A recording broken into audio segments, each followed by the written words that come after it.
Hello, everybody, and welcome to another episode of the GWOT FOB podcast. I'm your host, Jim Robinson. This episode is brought to you by Combat Outpost Robinson, doing great things for our veterans. And today we got another special guest, a young lady by the name of Anna Lloyd, who is a Senior Director of Government Affairs and Federal Strategy and Executive Director of Task Force Argo, which is a nonprofit organization made up of private citizens working to evacuate Americans and Afghan partners stranded in Afghanistan.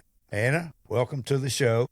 Hi, Jim. Thanks so much for having me. Absolutely. It's glad to get you on. I know we spoke a while back and learned a little bit about each other and been wanting to get you on the show, so I'm glad to have you. So why don't you give our viewers and our listeners a little background on just who Anna Lloyd is and, where you grew up and what life was like as a kid and then how it came to be that you got involved in government affairs. Absolutely. Thanks so much.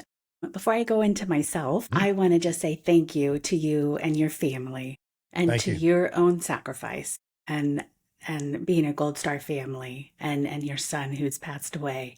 It is an absolute honor to be on your podcast today and to be speaking with you. And thank you so much for what you do for veterans today. Well, thank you so much. You're welcome. So I am Anna Lloyd, and I am from Indiana. I am a middle child. There's 7 children. It's been a childhood that was full of life at every moment in time. Life that was positive, negative, good, bad, inside, outside. It was fast moving and just full of many different personalities. Mm-hmm. But we were big on faith, we were big on family, and we were a working class family in northern Indiana. My dad worked at a steel mill, and he instilled work in us at a very young age. I had a newspaper route when I was in 5th grade, kept it for a few years, and I don't think I ever could ask my parents for money, nor did I need to. I always found odd jobs and worked full time when I could. And when I was 17, I was done with high school, and I loved high school. I was in sports and different activities, but I just did not want to have any college debt.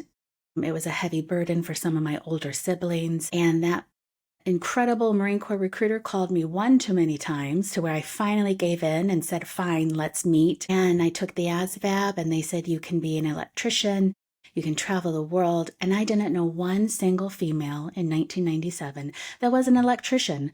And that was even in the Marine Corps or anything. I was so excited to get out of my hometown and to just go explore this big, beautiful world of ours. And it was at a time of peace. There wasn't much talk of war or combat. And I just thought, okay, I'm going to go serve humanitarian missions. I'm going to learn how to be an electrician.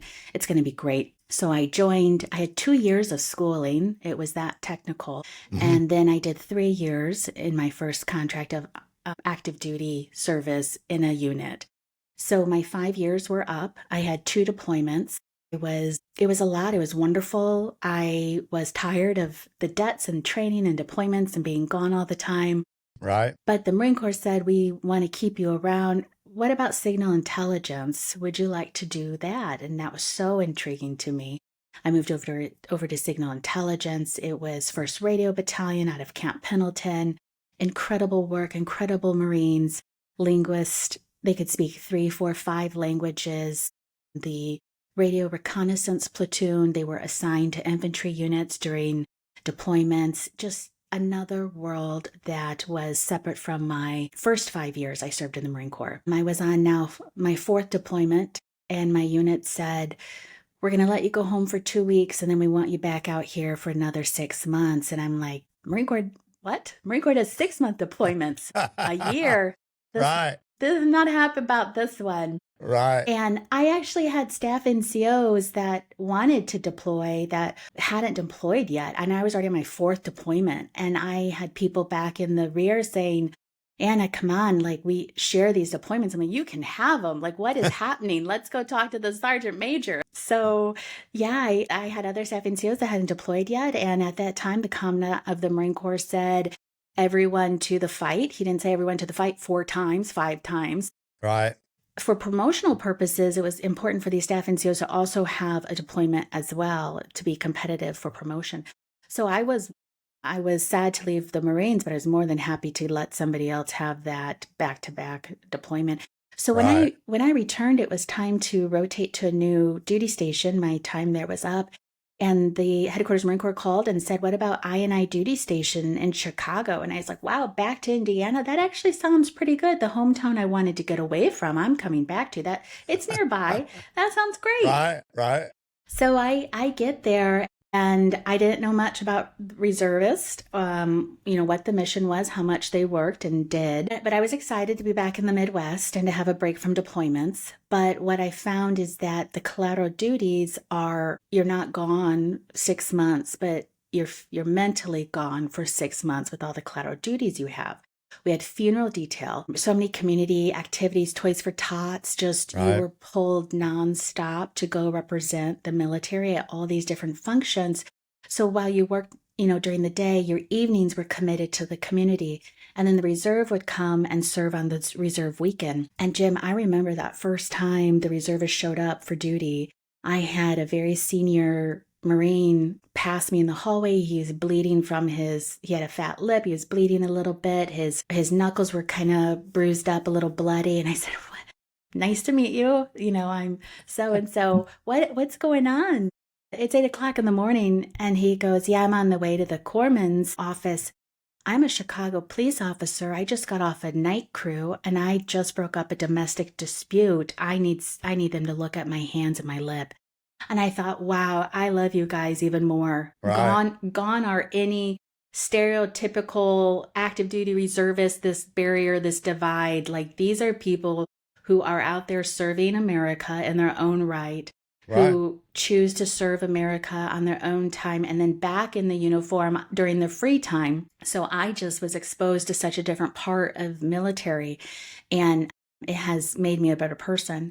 So after that, I applied for the Department of Defense Congressional Fellowship and was flown out to the Pentagon for an interview. And they looked at my career and my resume, and they really wanted somebody in DC serving as a congressional fellow who had deployment and combat deployment, which I did. Not once, but a few times. I was blown away by it was really an easy process. I was selected. I was one of a few Marines selected out of a total of 88 in total for the Department of Defense across all of the military branches. 88 of us served in the Capitol for a member of Congress as their military legislative assistant or national security advisor. And then it was best military advice.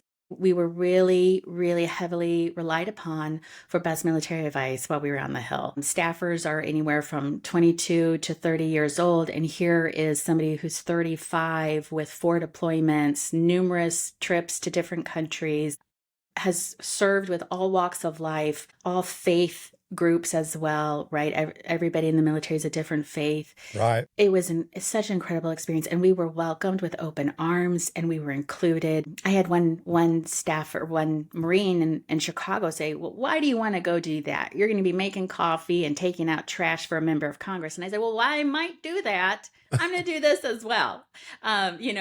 There's not one military member for that fellowship who did not make good use of their time. Right. And that's such an important component to share with you and your audience, because after that, I served for the chairman of the Joint Chiefs of Staff as one of their 8 legislative assistants. At first, it was General Dempsey, and then it was General Dunford.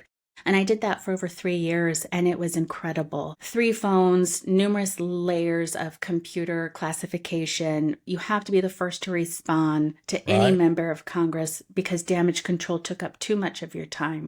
Oh, I'm sure. My portfolio included the Select Committee on Benghazi Cyber Command. I was General Waldhauser's Africa Combatant Commander Confirmation Nomination Legislative Assistant. I got to meet Senator McCain. I mean, I am so incredibly grateful. And it was that time when I said, I'm not just going to close this chapter upon retirement. I'm going to give it to others. I'm going to share how the Hill works. I'm going to help those trying to have a voice on the Hill. And I came back to Indiana. Funny how fast you want to run away from home and then you want to return to it 21 years later. Well, 4 deployments to do that. Yeah. So brought the family back here. And in August of 2021, and Marines reach out to me saying, Anna, who do you know in DC who could help me get my interpreters through the gate at the Hamid Karzai International Airport in Kabul? And I said, let's go. Let's figure this out. And I started making phone calls, and I found out that members of Congress didn't even know what to do and who to contact. No, they didn't. Nobody did. No. And I found out that some members who used the platform of immigration on their campaign trail didn't want to even touch this. They said, Anna, stay out of it. You don't want to deal with this. It's over. America's withdrawing. And I wasn't trying to stop the withdrawal. I was trying to help save lives. Right. So I found a group of other Marines who had a closed Facebook group. It was about 100 of us. And at the same time, I was put on a text message string with the House Foreign Affairs Committee, professional staff members talking to members in the airport on the ground. Just like everybody else's shared story, so many people were doing this, trying to find a way to communicate with anybody who knew anything that was going on. So we were successful. The group I was working with, we had some people get through the gates. But when that last plane took off, we knew the mission wasn't over. And I found, through that chaos of August, I found this incredible woman who ran this group, was kind of the lead of this group, trying to help people like I was as well. After that last plane took off, we created something called TF Argo. And TF Argo was under the fiduciary responsible agent of Special Operation Association of America. And we're so grateful to SOA for helping us. We were able to move over 2,100 Afghan allies and American citizens that were left behind 10 hours north through 14 Taliban checkpoints, put them on privately funded charter flights, and flew them to the United Arab Emirates, where the royal families of UAE housed them until their visas were processed. Every single one of them were legal. Every single one of them had honorable and faithful service to America. Every single one of them were connected to a veteran or a 3-letter agency partner who was trying to get their interpreter out as well. Task Force Argo is very private. We're very protective. We're in the media a little bit. We've got some articles on us, but we are very operationally focused. We're very serious, very strategic about our work. These are people's lives who are trusting us. We have had to advocate to Congress, and isn't it interesting that some of my background? And it was incredible that Argo was able to help members of Congress with their constituents and their constituents' family members left behind. This was in September and October of 2021. Nobody wanted to deal with this anymore. Everyone was traumatized by the catastrophic withdrawal, by the 13 service members who were killed at the Abbey Gates, by the 170 Afghan allies who were killed alongside those 13 service members. Everybody's left behind. You know, we had our Task Force Argo operation was flooded with requests for help from everyone, from generals, again, members of Congress, Afghan allies. But the story that is so important for your viewers to know is the humanitarian love that took place on the ground during September and October of 2021, when we had our Afghan allies help us move American citizens and other Afghan allies to the new airport there in Mazar Sharif. I was going to ask you if that was where you sent them to. Jim, we moved them up there, and the buses that transported them, the Afghans who fed them, the Afghans who housed them, while Taliban's going door to door to find the infidels, There was like 14 checkpoints on that route too, if I'm not mistaken. Yes, it was incredibly dangerous. And at one point we had to stop moving people on the ground by vehicle. We had to start flying them from Kabul to Mazar Sharif because flights were still happening inland. We couldn't get flights out unless you were in Mazar Sharif, but people were still living their life. People were still having babies and going to weddings, and life was still happening. So the Taliban, we took advantage of the chaos on the ground, and the Taliban didn't really know what we were doing, just that a lot of people were going to Mazar Sharif. But once they found out what was happening, and they became a bit organized, because what Taliban was doing in Kabul was not what was happening in Mazar Sharif, There was no organization yet. So once they found out, they stopped our operations, and the last 2 chartered flights manifested. People were ready to go, did not leave. We had to deliver the bad news. The operation was over. Everyone had to return and integrate as best and safely as they could or go into hiding. Yeah, I was going to ask you if you had any problem getting the planes off the ground, because I know that there was one senator, and I can't remember where he was from, that got involved, and he managed to get his hands on like 5 or 6 jets and got into Mazar Sharif. And every time that they get a plane loaded, I mean, they'd be sitting on the tarmac ready to go and say, no, Taliban's not going to let you go. And some of them actually got in the air and had to turn around and come back. And Yeah. I think they ended up having to pay the Taliban off to get off the grounds. I will let you know that Task Force Argo had no problems, That's great. turned around flights. We vetted our people. Everyone had to show their passports. We had so Right. many special immigrant visa holders who had everything but a passport. And we said, I'm sorry, you cannot do this. We did everything above board ethically. And Right. it did upset some people. Why can't my people leave? Why can't my Right. interpreter leave? And we said, you don't have the appropriate paperwork. We're not going Right. to move people to only be repatriated back. We're not Right. going to move people to be in new harm's way, stuck in UAE, and then they can't proceed to America. So there were thousands and thousands of people who wanted on our flights, but we were all former military or 3-letter agencies. Right. I could call my former J2 who looked at the validity of a passport, right? We had such a strict who was being manifested, and it did upset a lot of people. Believe me, there were conversations where people with a lot of money said, get my people out. And we said, Oh, yeah. well, can you just give us your money for these flights? These other lives need to get out who have paperwork. Right. And we had to say no to people. Yeah. So that was crushing. In Task Force Argo, we say we celebrate the wins, and we celebrate them with every ounce of our being, because Yes. there are just as many losses in life, in operation, and from children to adults. The Taliban's very real. They hurt Oh, yeah. so many of our allies. We have so many not with us today. Unread messages, unanswered calls. Right. We have video of those that have been hurt. We have the children and the widows left behind who are sharing their stories with us, trying desperately to find that paperwork that could get them to a safe location, a third country. But that brings me to the rest of Argo. In 2022, State Department heard from many organizations with people left behind that the work's not over. So from 2022 to 2025, January 2025, there were relocation flights out of Kabul to third country lily pads is what we called them, Yes. from Philippines, Albania, Right. Kosovo, Qatar. And Afghan Right. allies were flown to these lily pads to be processed, Right. vaccinated, processed, and then they had onward movement to America.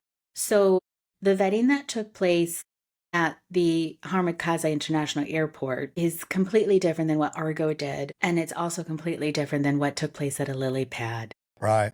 And then in January of 2025, everything came to a crushing halt. Yes. The executive orders stopped, the executive orders stopped the refugee process, and refugees based on Hollywood is somebody coming from a refugee camp, right? Right. But a refugee to Task Force Argo and to those helping Afghan allies are those that do not qualify for a special immigrant visa, but Right. still served honorably and faithfully to America. So they were the judges, the lawyers, the contractors who were one removed from the direct contract with the government. We have land, mine clearers, interpreters, everybody who was not a direct contractor who then qualified to be in the refugee pipeline.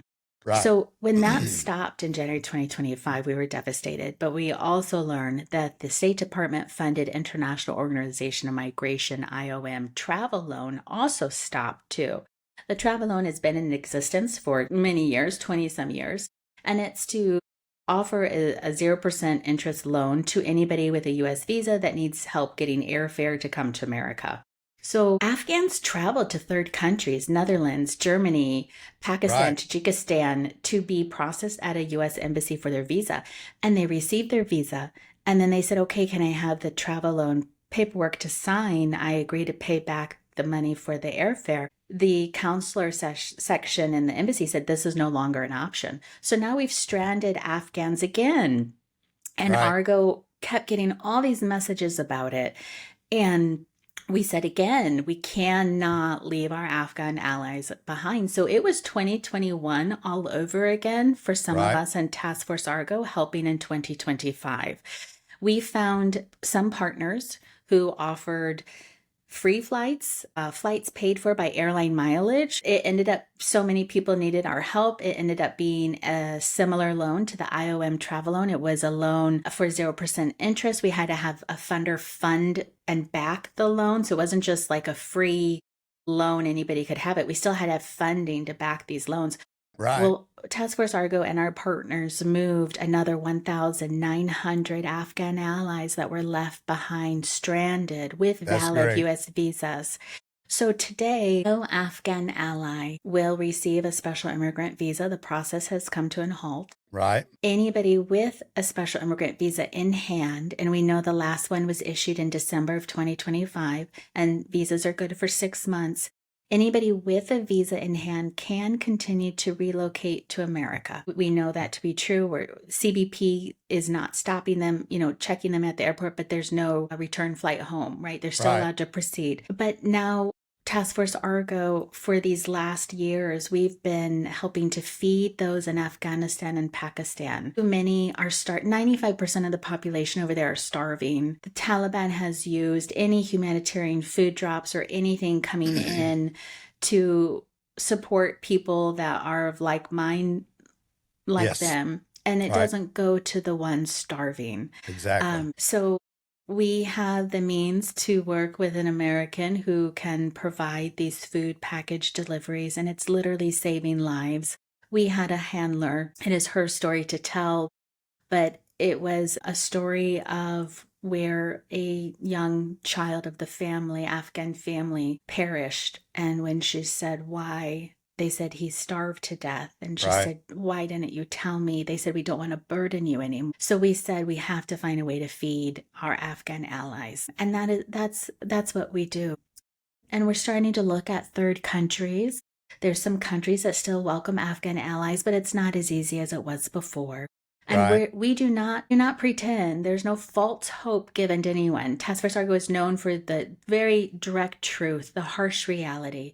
Our messages are not ever ending, the direct messages on social media and our emails.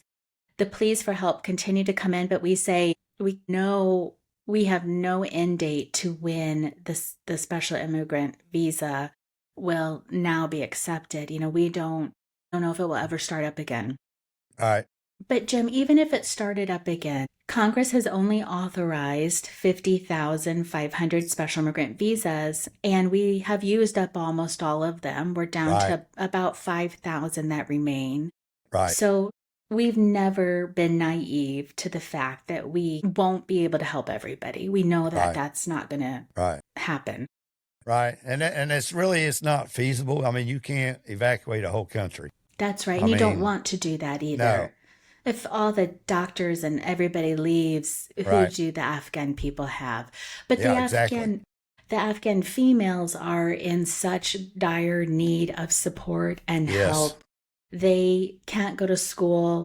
They can't walk alone. They can't be seen by a male doctor. They can't even leave their home. They can't work. They must wear their burqa. It's even illegal for them to be seen if they are in their own home and a passerby looks through the window. If that female is seen from within her own home, she's in trouble. She's in trouble. Yeah. And they're not allowed to get an SIV and leave the country. That's right. Without a male. That's right. It's hard to board any flight. Right. During our 2025 work, we could see, and we did have SIVs go to Pakistan and process at the Islamabad embassy, and then they had to come, their Pakistan visas were about to expire. They did come back to Afghanistan, and they flew out of Kabul.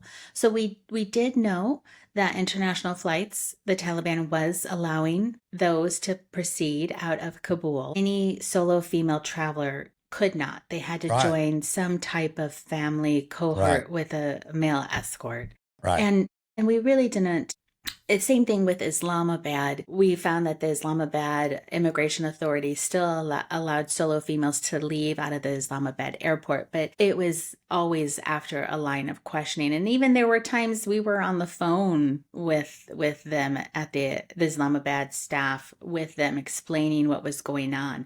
And that was something that took place in 2025. Many immigration authorities at all the different international airports thought no Afghan could come to America. And a lot of Task Force Argo's work was sharing information in advance to any scheduled flight that we knew of for those that we were helping, and speaking to people that wanted to listen and understand that Afghans could still come to America. I don't know how many times the presidential proclamation was shared or the executive order was shared that allowed the exemption and Afghan allies to continue to process to America. But we're grateful that we were able to be a part of this. Oh, yeah, absolutely. It is the volunteers in Task Force Argo and in other humanitarian organizations doing this work. We really stay connected.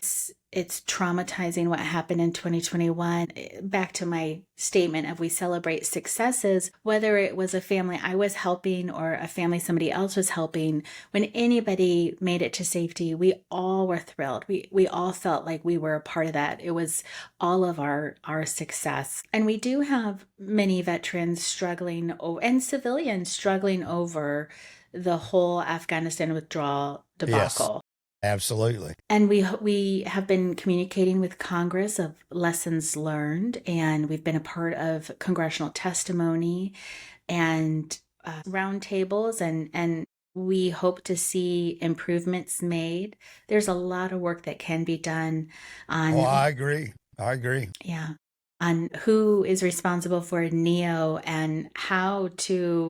Do you know that in 2021, every Afghan who had an immigration application submitted to the United States National Visa Center, they were all sent a blanket email with an attachment that was a blanket visa. And the visa had no personal identifying information on it. It literally said, print this generic visa out. Right. And it will be accepted at the Hamid Karzai International Airport. Yeah. Everybody had that. Right. And then they started changing the rules. They started changing the documents that they had to have.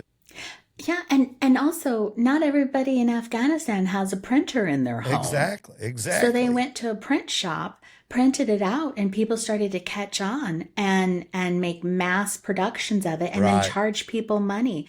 So that visa was worthless, and everybody ended up having it who didn't qualify for it as well. Yeah, it's a part of history that we are... I don't think we've really processed it within Task Force Argo. We've really processed what we've been a part of, what we've been able to accomplish.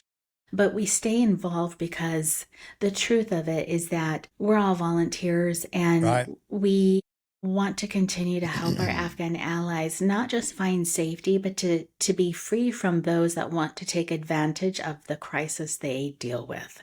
There are so many bad actors out there who want to charge a fee for this work and want to give them fake documents and fake passports and are promising a pathway to a third country that will never happen. And a lot of our connections inform us of what's happening. We're able to share it on a mass scale so that, our voice of the truth and reality trumps whatever bad actors out there trying to make money off of it. Right. So really grateful for anybody sending information to Task Force Argo. We're very open, very transparent. If you follow our social media, we're really big about protecting identity, but sharing as much as we can. It's no good if we hoard it to ourselves. It doesn't help anyone. Right. We've never been about, I'm going to take this information and I'm going to hold it and it's going to help just my family. It was always take this information and share it, and hopefully it can help anybody. And we've been really true to that as well. Task Force Argo, originally TF Argo, it was founded by Iowa State Senator at that time, Zach Nunn, and former Army Special Operator Ranger Jesse Jensen, and a gentleman by the name of Manjeet. And there's so many more people we consider leadership of Argo. Right. And now we're, Task Force Argo, the nonprofit, I run it. We have a board. A lot of TF Argo leadership has stayed in it and is heavily involved with Task Force Argo, the nonprofit. And it's incredible, the people we've met, the people who are still out there alone, trying to navigate this alone. Please don't be alone. If you are trying to help an Afghan, whether in a third country, Afghanistan, or here in America, and you are in a place of you need more information, you need connected to somebody, you need a resource, we are very happy to connect you to whomever it is that we think might be able to help you. If we know we can do that for you. That's awesome. Nobody in Argo is profiting from this. Right. There are not enough pro bono immigration lawyers. Everybody is in need of an immigration lawyer. Everybody is facing, somebody who has a family reunification case, so they're separated from their family right now. Right. And it's very sad. There are a lot of Afghans who are considering maybe not going back to Afghanistan, but going back to a country where their family can get a visa to, so they can be together again. Right. Right. Yeah. And for those that are in America, currently we're facing over 10,000 who were brought here through the withdrawal during the flights from HKIA, went to lily pad, processed here, and they came here under a humanitarian parole. So maybe their special immigrant visa wasn't finalized, maybe they didn't have one, but nonetheless they came to America, and they were given something called TPS, temporary protective status, and that is a band-aid. That is a band-aid. That is not a permanent thing. And now that band-aid's been ripped off, and they no longer have TPS anymore. Exactly. And the people that applied for asylum, there is such an asylum backlog. We're looking at 10, 15, 20 years longer of the asylum backlog. So now that TPS has been torn off and they did not apply for asylum, or they did and it hasn't been finalized, they live in this limbo now where they're illegal here. Yes. And they're going to be, dealt with accordingly as an illegal. And many are detained and facing deportation. Right. And, that's something else that we've been so big about, getting the word out. Like, even if we have this pause in immigration, this pause in support for Afghan allies, even if the special immigrant visa process is not moving forward with applications, you still must submit your applications. Still submit it, because you never know when it will start again. You'll never know if another administration will change it, Congress will change it. Just because we currently live in this immigration, I'm going to call it a crisis. And there's just way too many unknowns right now. Yes, absolutely. Absolutely. But if there's somebody who wants to offer pro bono work, we'd love to connect you to an Afghan that's in need. We certainly have a lot of them. If you are in your hometown, and We've had Afghans resettle everywhere. This was a 20-year war. Afghans have been coming to America since 2009, when the special immigrant visa process started. There are American Afghans, Afghan Americans here. Oh, yeah. Who are now the people that we've been helping come to America in the last couple of years. They already have family here. Yes. Some don't, but some do. So they are assimilating, they are integrating successfully. But if you're asking yourself right now, if anybody in your audience is asking yourself, what can I do to help Afghan allies? Did you know that every state has resettlement agencies, resettlement offices? Some are supported by the United States government and some are privately funded. There are many of these offices that are open right now, and they need diapers. They need formula. They need people to volunteer their time to teach immigrants how to drive, how to speak English. Right. Jim, I did some research, and not to go off on an Anna story here, but my family, a lot of us in our family, we were talking about, when did our family immigrate to America? And I did some research with all this knowledge I have now. I'm not an immigration lawyer, but I sure know a lot about it. I was able to find naturalization paperwork on my great-great-great-great-grandfather who came to America. He came to America in 1883. He was a little over 30 years old. He was already married. His wife came with him. He left Poland. Okay. He left Poland because at that time there was such an occupation by outside forces, right? Germany and others. Poland wasn't a country per se yet. Farmers, their land was taken and it was given to, the occupants. If you were a male of a draft age, you were drafted into the occupation's military. And it was an atrocious way to live. They were banning the Catholic faith, the Polish language, the Polish culture. And, this man decided to leave and come to America. And it's incredible that America took them in and provided safe harbor. Right. And, everyone in my family has joined the military in one form or another. We've all been so incredibly grateful to be able to practice our faith and to be a part of this nation that has loved us and taken care of us. And I share that because in Task Force Argo or wherever you are, we believe in legal immigration. And when you say that, though, those that are not familiar with immigration law, coming to the border and claiming asylum is legal immigration, right? Right, right. Coming to America under persecution and asking for humanitarian parole, that's legal immigration. Right. But Jim, we know that we can't help everyone. Exactly. And there are bad actors in every country and every nationality. And, we are, through our work, we're able to, if anyone has any information about those people, we're able to connect them. Right. And us, a nonprofit, having such a voice in conversations, we're just grateful. That's awesome. That's awesome. Very grateful. Yes. And I just want to say that you are an amazing young lady. Thanks, Jim.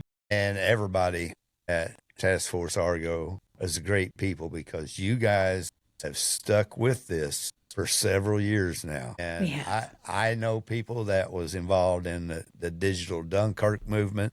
A good friend of mine was Lieutenant Colonel Scott Mann, who great guy. He is a fantastic guy, and he started Operation Pineapple Express. And, at some point it just got to be too much for them. Yeah. They had to walk away from it because it had engulfed their total being. And, they wasn't getting any sleep. They wasn't eating right. I mean, it was taking a toll on them. And you guys have stuck with it. You guys have stuck with it. Yeah, we have people, and Scott Mann and the Pineapple Crew, they are incredible people. Yes. We're very well connected with them. Scott's a dear friend of mine. Yep. His play's incredible. If the audience is out there, please go see his play. Oh, yeah, absolutely. I'm dying to see his new one. Yeah, much success. Yes. We wish him and his team much success, what they're doing and how they're also helping veterans. Yeah. But we have people ask, can I volunteer with Task Force Argo? And we say, well, what are your skills? Because it's not just come in and take on a family who needs you. Right. You got to know what you're doing. This is traumatic work. It's operation. I mean, we can tell you how to depart any country legally. Not many people know that. And they go to these countries and they're stuck or they're detained. We have to get involved to, in any of our flights, in any of our operations, whether it's 2021 or 2025, I mean, we become such subject matter experts on evacuations and the operation behind it. It's not just board a flight. It's much more than that. But we have volunteers that come and go and return and check in every once in a while. People have had to get back to their normal lives, and we're not upset. We're not upset about that. And to talk about, you said Scott and his team, it just consumed their whole life. We know that. We absolutely saw that, see it. And we have to draw a line and a boundary. Some of my military career taught me boundaries, right? I'm a big advocate for therapy and mental health and improving one's resilience. Yes. And I did go through a lot of that therapy as well. I had 3 service members, my brothers I served with, they retired, and then they ended up taking their own lives, 3 of them within 1 year, different units, different deployments. And I thought, my God, when I retire, what am I going to fall into? What Right. is this? And I was so distracted in DC. 3 cell phones, all these different levels of classification. Every member of Congress, these incredible legislative portfolio items to be responsible for. It was a distraction. And Oh yeah. I knew I had triggers. I knew I didn't sleep well, but I didn't I was addicted to exercising. I ran 4 marathons in 4 years. I knew I was okay, but I wasn't healthy. And Right. I proactively, because I did it for my family, quite honestly. I said, I'm about to retire. I need to go talk to somebody. I want to make sure that I'm okay once I transition out of the Marine Corps. I had to enter I went to the VA's process, and I had an interview. I don't know if this is still how it is, but I had an interview with a mental health professional to even be accepted into a combat PTSD group therapy year-long recovery session. And Okay. it was online. It was with a group of combat veterans, and it was also individual work as well. And it was the best thing. It has changed me forever. Well, that's People good to hear. Absolutely. People say, you're the calm in the storm. And I said, it took me a lot of work to get to that. But Yes. that taught me with Task Force Argo too. You can't help everybody. You have to Right. take care of yourself. Right. You have to draw boundaries. Put your phone down. Go Right. take a walk. Put your phone down. Go be present with your Peep. kids. People tell me that all the time. Yeah. That's like, Yeah. I don't have time to do that. I got stuff to do. Jim, do you have your notifications turned on? Is your phone always ringing? Yeah. Even that was something we did in Argo. We said, turn your notifications off. Just silence your notifications and pick up your phone when you have time. Right. It will be there. It will be there. Once 2021 was over and our operation stopped, the need was still there for our mission Yes. and our work. But the reality was nobody was moving within hours like we were able to do in 2021. Exactly. And that just the way things moved and how quickly things moved in 2021 during withdrawal, it just amazed me. Yeah. I mean, it was like all of a sudden a network was just born and it just took off like a road runner. It really did. I mean, it was just amazing. People asked us, well, why were you able to do what you did? Who authorized you to move 5 chartered flights out of Afghanistan? And we said, well, we did, right? Like Right. we coordinated with State Department.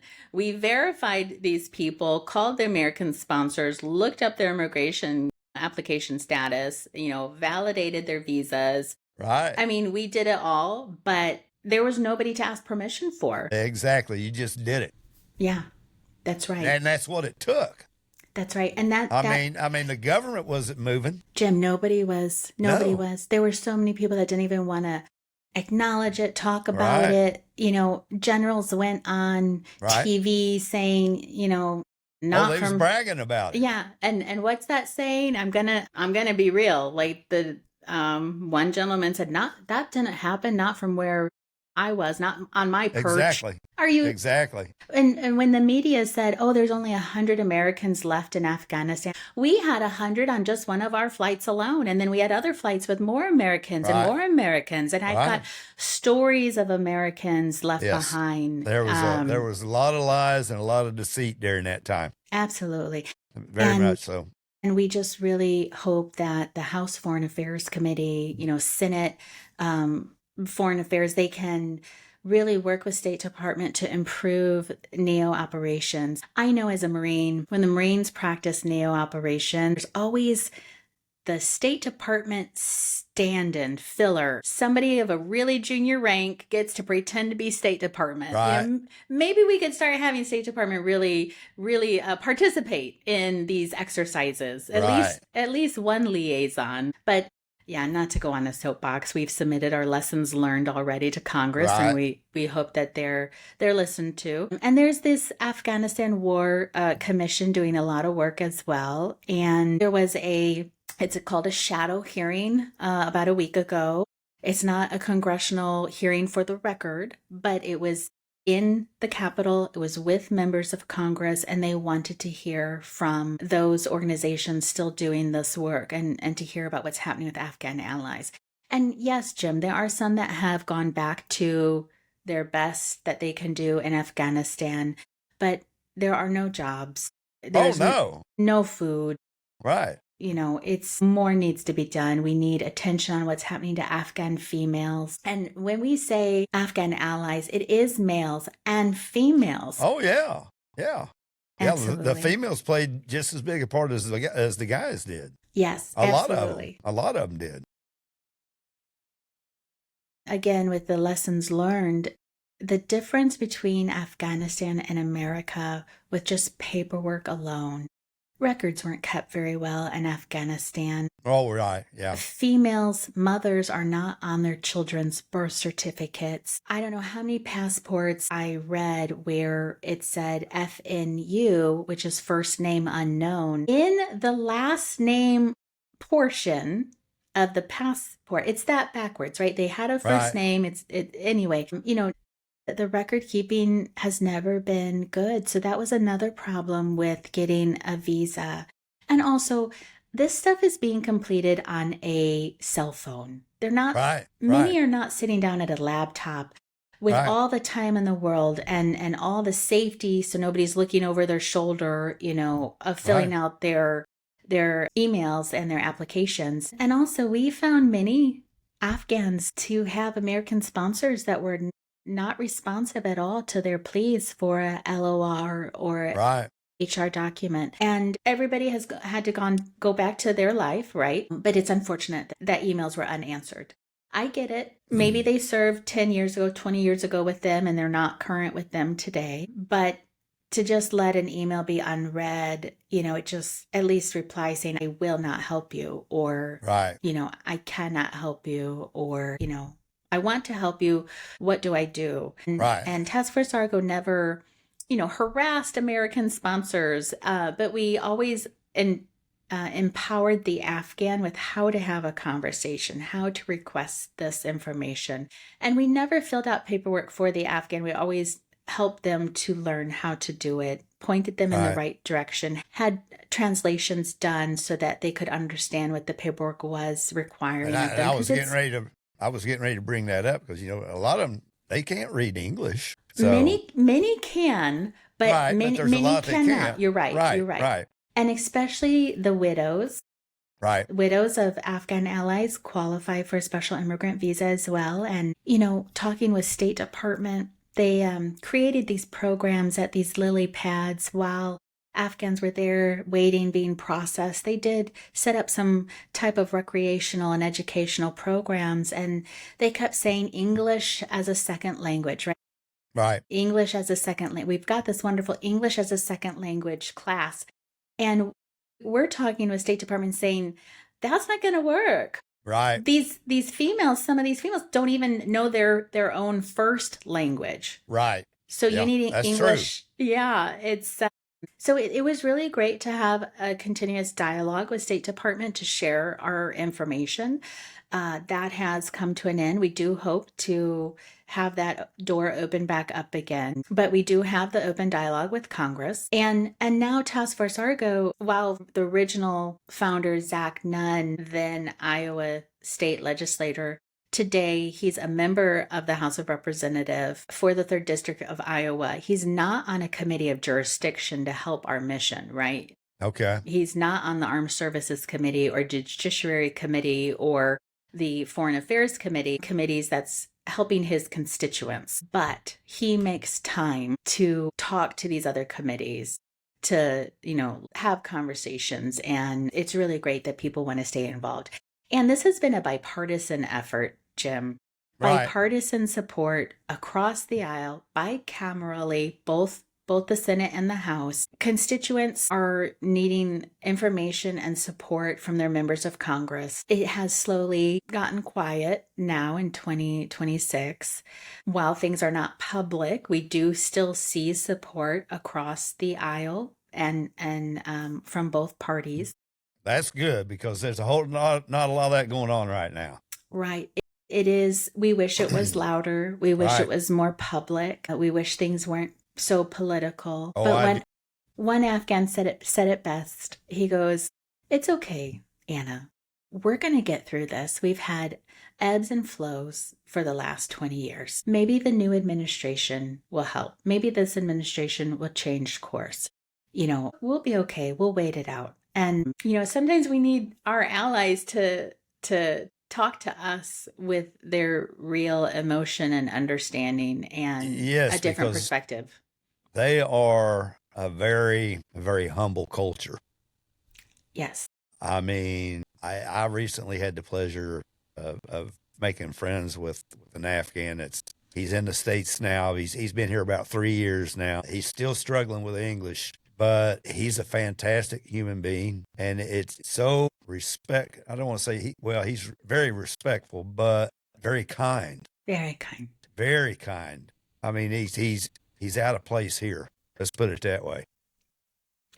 Yeah, I say this often. I say we might not be the same religion. We might not look the same. And it don't matter. It doesn't matter. But No. Jim, we have the same emotion. Exactly. When you're starving and you're hungry, everybody knows what that feels like. Oh, yeah. When you're being treated unfairly, if your life's being threatened, everybody knows what that feels like. Right. We have so much shared emotion. There's so much common ground here.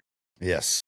And I'm just so grateful to hear that you've been able to connect with an Afghan ally. Oh, yeah. And he's a fantastic guy. I mean, he was born in Kabul, and at a very young age, his family fled to Iran because his dad got into some trouble. And at the age of 19, he went back to Kabul and somehow got his hands on a camera, and he started taking pictures of everything that was going on. Oh, wow. And he got in touch with a very well-known war correspondent journalist and was traveling around with her, taking pictures of war scenes and stuff. And he ended up winning a Pulitzer Prize for some of his work. Oh, that's incredible. That's so great. It is. And they both came down. She's living in the UK, but they both came here to Ohio and spent the weekend. And the three of us just had a blast. And before he left, I told him, I said, you got a friend for life right here. He said, all you got to do is pick up the phone if you just need to talk. That's so great. Yeah, I mean, he's just a fantastic guy. I mean, for the things that he's been through in his life and the things that he saw, and for him he's very emotional, which is totally understandable. But he's got a different outlook on life than what Americans do. I agree. I think very much different. I think I went from being taught, with that newspaper out and everything, right? Worry about your community, your neighborhood. Right. And now with this Task Force Argo work, it's like a global humanitarian, people say take care of your house and your family first, right? It starts with your family. And it does, but you cannot ignore the pain and suffering that's on the outside. Everybody can do something to help. Right. Everybody can, whether it's getting diapers or donating or whatever, writing a book, a play, right? And that's what's so incredible about Task Force Argo. I'm in the Midwest. I'm in Indiana. Right. And look what we've accomplished, right? all of our volunteers are all over America and Germany and Canada. And look what we did. It's just incredible. That's fantastic. Anybody can accomplish anything. Absolutely. Right. Yep. If you got the right connections, the right people, and you know what to do, like you said, you can do anything. You really can. It just takes one person to get started. That's true. Yep. Yeah. And I want to just, take a moment to thank anybody who's ever been wanting to help, who's ever helped, anybody who's taken this Afghanistan withdrawal and Afghan allies and had any type of reaction to it, whether it was loud or vocal or quiet. I just want to thank anybody who's ever helped the conversation stay alive. And Jim, I want to thank you for having this conversation today. The work's not over. Oh, no. And it probably never will be, to be honest. Right. That's right. If we're going to be honest about it, it probably never will be. And if we could stop repeating mistakes, if we could learn from history. Right. And if we can also share it with the younger generation. That's a key right there. It's key right there, because I guarantee it's not being taught. Yeah. And it's going to be up to the community and the parents to teach them. And getting outside of your comfort zone. Oh, yeah. Yeah, because there's absolutely nothing comfortable about talking about it. No, no. And we, from politics to religion, It all plays into it. it really does. It really does. Yeah. So, We have so many incredible Afghan families here in America now, and they just want to practice. Many just that I hear from want to practice English. So, that's something else. You don't have to be an English as a second language teacher. right. You could just go find some space at a library and say, practicing conversational English, right? Yeah. And what's incredible is that it doesn't just help the immigrant, the newcomer, but I've heard from within my own community, public teachers, high school teachers, middle school teachers who are just struggling immensely because they don't have enough support with the non-English speaking children. Oh, I'm sure. Yeah, especially in the big cities. And then ultimately, who else is struggling?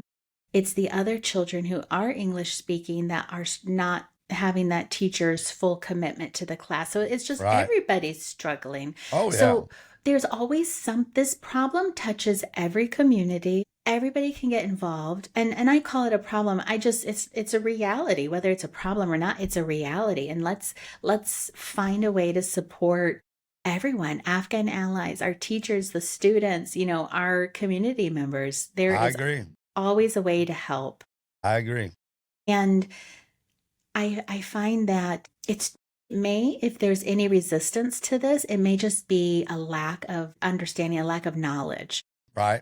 And when you can sit down and have a great conversation like what we're doing, Jim, right. I mean, you're not a resistance to this, but if, we can have a conversation like this, we find more and more American allies with what we're doing and the atrocity and the catastrophe that's happened.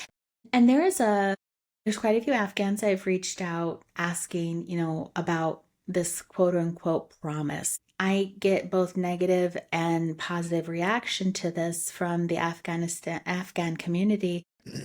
They said, there was no promise. We were supposed to stay in Afghanistan. We were supposed to have safety in Afghanistan. That is true. There wasn't a promise to come here to America.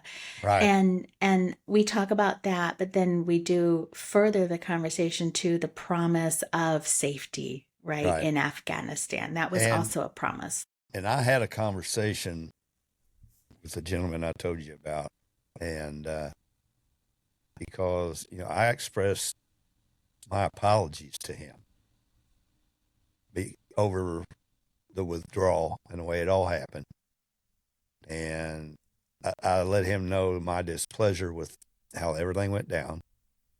And, I told him, I said, when President Trump signed the Doha Agreement during his first term, I was pissed. I mean, I got angry because I knew what was coming.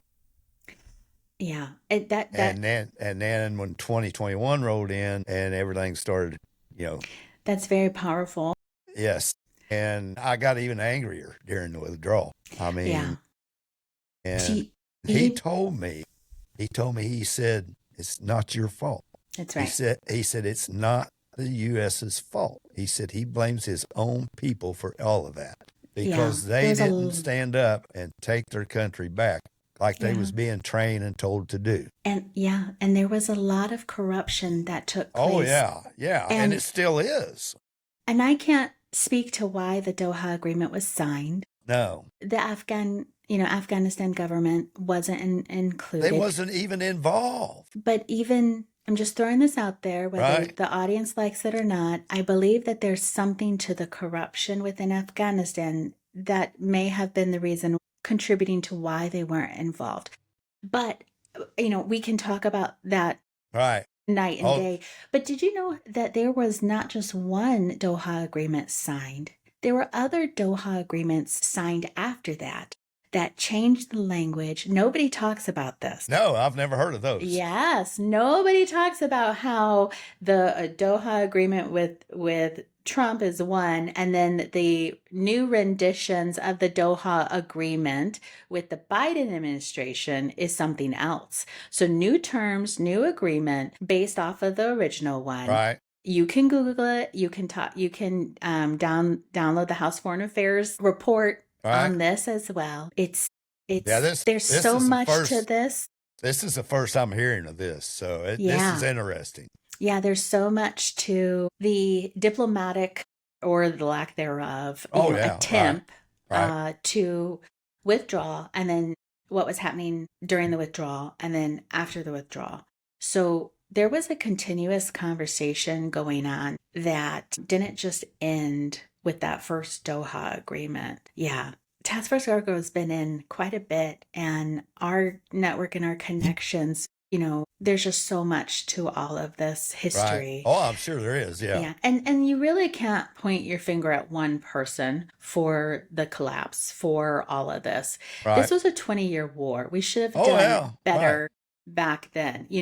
This might be silly, but I've got a neighbor lady. She goes, I don't understand it. I don't understand. I go, well, when you fund a war annually, that's your first problem. Right. It's like telling your community, we don't have a grocery store here. We don't have a shopping center here. Let's open one up. And instead of opening up a Macy's, you open up a thrift store or something, right? Like that's what the 20-year war was. Congress funds things annually, and that's no way to strategize a war. I would agree with that. It could, because things change. Yes. So, all right. Well, I want to thank you for coming on. And I don't want to take up too much more of your time, but before I let you go, is there anything else that you wanted to bring up or we didn't talk about that you'd like to talk about? Or Jim, I'm really grateful for your time, and I was so glad to connect with you and to talk about Task Force Argo. And a final thought is that, we've already touch this, but you can accomplish anything. Everyone can be helpful in one way or another. It's about service to the nation, service to others, and to any veteran that's out there. Absolutely. Your service to America meant something, means something, you mean something, and that you are supported immensely. Absolutely. And I wholeheartedly agree with that. But on the other hand, I have watched our government turn their backs on our veterans. And we need to change that. Yes, we do. And it starts with one person. One person can make change, right? I agree. I'm trying.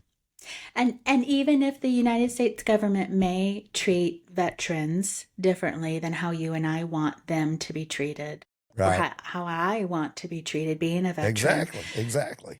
There are other people out there that want to support. And final thought, I know there's quite a few naysayers that say, oh, there's too many veteran service organizations. There's too many veteran groups, too many. And I say, let them all be there. If it helps one veteran, then go start it. Go start it up. And if a veteran is starting a veteran organization, good on you, because you have purpose and passion and experience. And call me up. I'll help you legislatively, right? Absolutely. Like this is great.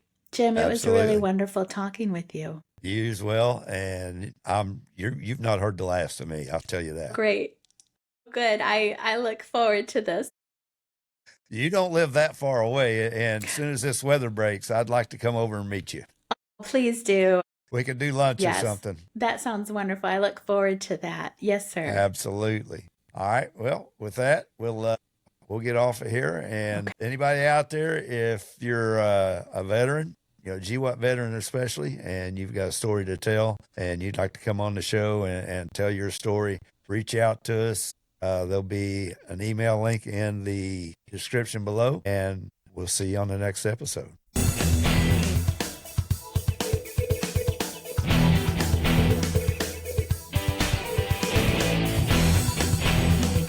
It's 15/2010. It's approximately 18:30 in the evening here at Forward Operating Base Forest. Please tell me your name and your rank, sir. My name's Corporal Jimmy Robinson. Congratulations, you just got promoted here. First time being promoted away from the States? No, I got promoted to PFC during my first deployment. So this is your second deployment, is that right? Actually, my third. Your third. One in Afghanistan? Yeah, I've done 2 in Iraq, 1 in Afghanistan. All right. Tell me, what's your job? Good job. I'm a fire team leader, Alpha team leader under Sergeant Riley. And how old are you, sir? 27. How long you been in the Army? I've been in a little bit over 5 years. Where do you hail from? Originally from Cincinnati, Ohio. Home of the Bengals, is that right? That's right. I was speaking with Sergeant Riley earlier, and he spoke quite highly of you. You guys look like you have a really tight group here. Yeah, it's we're all really close. We're all pretty good friends across the board. You have family back home? Yeah, I've got a wife and 2 kids back at Fort Campbell. Congratulations, and their names? Thank you. My wife's name's Kate, and my oldest daughter is Emily, and the youngest is Tori. Anything you want to say to them? I love you guys. I miss you. Very good. Corporal Robinson, congratulations on your promotion. All right, thank you very much. And be safe out here. I'll try. This is Jim Sperry, August 15, 2010, at the promotion of Corporal Robinson. Corporal, what's your first name again? It's Jimmy. Jimmy. That's an easy name to remember. My name's Jim. And it works, huh? All right, roger that, buddy. Thanks a lot. Thank you. Congratulations.